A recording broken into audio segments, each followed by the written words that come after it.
ஹரே கிருஷ்ணா. பகவத் தரிசனத்திலிருந்து ஒரு கட்டுரை. பரமனுடன் போரிட்ட பீஸ்மர். வழங்கியவர் திருமதி கீதா கோவிந்தா தாசி அவர்கள். பீஸ்மர் பரத குலத்தோரில் மாபெரும் வீரர். தன் வாழ்நாள் முழுவதும் பிரம்மச்சரியத்தை கடைபிடித்த வைராக்கிய சீலர். 8 வசுக்களில் சிறந்தவர். ஹஸ்தினாபுர அரசவையில் சிறப்பான முறையில் நிர்வாகம் செய்தவர். மகாபாரதம் கேட்ட படித்த அனைவருக்கும் இவை தெரிந்த விஷயங்களே.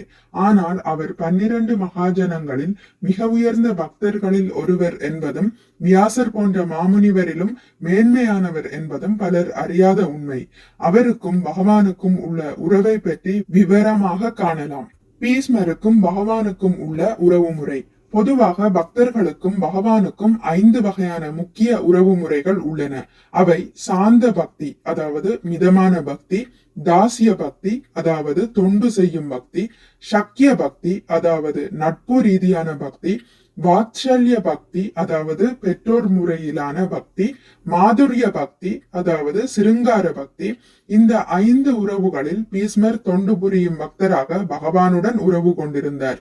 5 வகையான பக்தியை வெளிப்படுத்தும் பக்தர்கள் அவ்வப்போது அச்சச்சுவை, வீரச்சுவை, நகைச்சுவை முதலிய 7 வகையான உறவுகளையும் வெளிப்படுத்துவது வழக்கம். அதன்படி பீஸ்மர் பகவானுடன் வீரச்சுவையை வெளிப்படுத்தினர். பொதுவாக அசுரர்கள் மட்டுமே பகவானை எதிர்ப்பவர்களாக இருப்பர். ஆனால் பீஸ்மரோ பக்தனாக இருந்தும் பகவானோடு போரிட்டு வீரச்சுவையின் மூலமாக அவரை திருப்தி செய்தார். பக்தியின் உயர்ந்த படி. பக்தி தொண்டின் உயர்ந்த நிலையில் இருப்பவர்கள் பகவானுக்கு எது பிடிக்குமோ, எந்த செயல் அவருக்கு விருப்பமானதோ அதையே செய்வர்.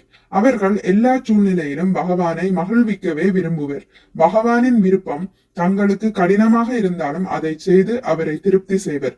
உதாரணமாக, அர்ஜுனன் பகவானுக்காக போர் புரிந்தார். யுதிஷ்டர் பகவானுக்காக பொய் சொன்னார். இவர்களைப் போலவே பீஸ்மரும் பகவானை திருப்திப்படுத்த அவரோடு போரிட்டார். குருட்சேத்திரத்தில் ஆயுதம் ஏந்தாமல் அர்ஜுனனின் தேரோட்டியாக இருந்தார் பகவான் ஸ்ரீகிருஷ்ணர். ஆனால் அவருடன் போரிட வேண்டும் என்பதில் உறுதியுடன் இருந்த பீஸ்மர் அர்ஜுனனை இடைவிடாமல் தாக்கினார். அந்த சூழ்நிலையில் ஒரு பக்தனை, அதாவது இந்த இடத்தில் அர்ஜுனனை காத்து மகிழ்விக்கவும், மற்றொரு பக்தனை இந்த இடத்தில் பீஸ்மரை தாக்கி மகிழ்விக்கவும் பகவான் கிருஷ்ணர் பீஸ்மரை எதிர்த்தார். தேரின் சக்கரத்தை கையில் எடுத்துக்கொண்டு பீஸ்மரை நோக்கி விரைந்தார். அர்ஜுனனின் வேண்டுதலால் கிருஷ்ணர் பீஸ்மரை தாக்கவில்லை என்ற போதிலும் பீஸ்மரோடு அவ்வாறு போரிடுவதை கிருஷ்ணர் அனுபவித்தார் என்பதை நாம் பீஸ்மரின் பிரார்த்தனையிலிருந்து அறியலாம். சிநேகிதத்தினால் அர்ஜுனனுக்கு ஸ்ரீ கிருஷ்ணர் ஏவல் புரிந்து போர்க்களத்தில் குதிரைகளின் குளம்புகளால் எழுப்பப்பட்ட தூசுகளினால் பகவான் ஸ்ரீ கிருஷ்ணரின் அலைபாயும் கேசம் சாம்பல் நிறமாக மாறியிருந்தது. மேலும் பனியினால் விளைந்த வியர்வை முத்துக்கள் அவரது முகத்தை நனைத்தன.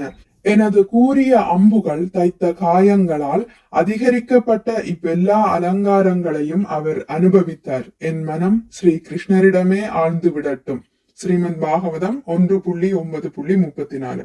இந்த ஸ்லோகத்தின் பொருளுரையில் ஸ்ரீல பிரபுபாதர் ஸ்ரீல விஸ்வநாத சக்கரவர்த்தி தாகூரின் கூற்றை மேற்கோள் காட்டுகிறார். அதாவது, சிருங்கார பாவத்தில் இருக்கும் காதலி ஒருத்தி அந்த அன்புடன் பகவானை கடித்தால் அது எவ்வாறு அவருக்கு இன்பத்தை கொடுக்குமோ, அவ்வாறே பீஷ்மதேவரின் கூறிய அம்புகளால் ஏற்படுத்தப்பட்ட காயத்திலிருந்து அவருக்கு இன்பம் கிடைத்தது என்று கூறுகிறார்.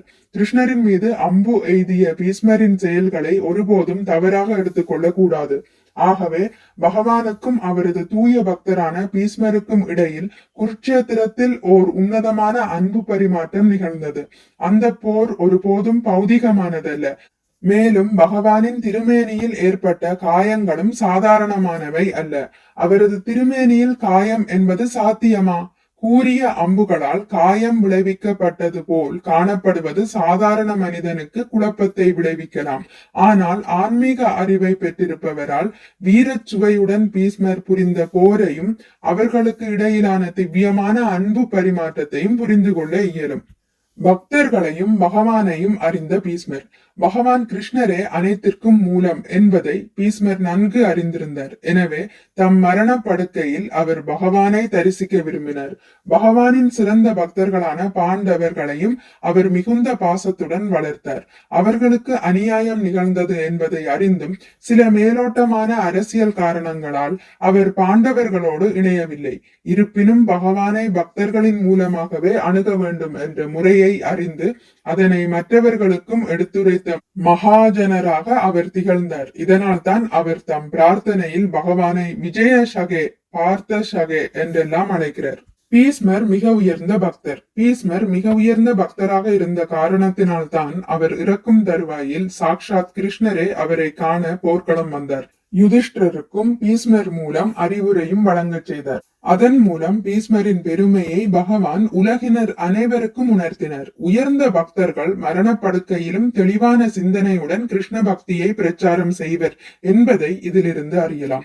நமது ஆச்சாரியர் ஸ்ரீல பிரபுபாதரும் தம் இறுதி மூச்சு வரை சீடர்களுக்கு பகவானை பற்றி கூறிக்கொண்டிருந்தார் என்பதை அனைவரும் அறிவர். பீஸ்மர் தமது மரணப்படுக்கையில் தான் விஷ்ணு சஹஸ்ர நாமத்தை கூறினார். பகவானை பார்த்தபடியே அவரது நினைவில் உடலை நீத்து வைகுண்டத்தில் அதே பார்த்த சாரதியின் பக்தி தொண்டில் இணைந்தார். மிக்க நன்றி. ஹரே கிருஷ்ணா. உங்களுக்கு இந்த வீடியோ பிடித்திருந்தால் லைக் பண்ணுங்கள், ஷேர் பண்ணுங்கள், சப்ஸ்கிரைப் பண்ணுங்கள். நோட்டிபிகேஷன் பெல்லை அழுத்துவதன் மூலம் அடுத்த பதிவுகள் உங்களை வந்தடையும். பகவான் ஸ்ரீ கிருஷ்ணரை பற்றி கேட்டு மகிழ்வோம். ஹரே கிருஷ்ணா.